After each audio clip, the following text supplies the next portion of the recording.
হরে কৃষ্ণ বন্ধুরা, কেমন আছেন? আমি ভালো আছি, আপনারা ভালো আছেন তো? দেখুন, এখন ইসকন মন্দিরে, আবুধাবি ইসকন মন্দিরে ঠাকুরের আরতি চলতেছে। সব প্রভুরা বসে, ভক্তরা বসে আরতি করতেছে এবং কীর্তন করতেছে। তো আপনাদের একটু শেয়ার করলাম। সবাই দেখুন এবং আধ্যাত্মিক লাভ করুন। সবাই দেখুন কি সুন্দর আরতি হচ্ছে।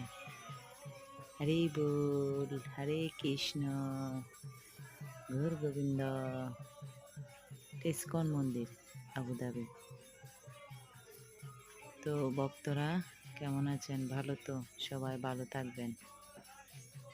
ওকে, হরে কৃষ্ণ, হরি বল, সবাই ভালো থাকবেন।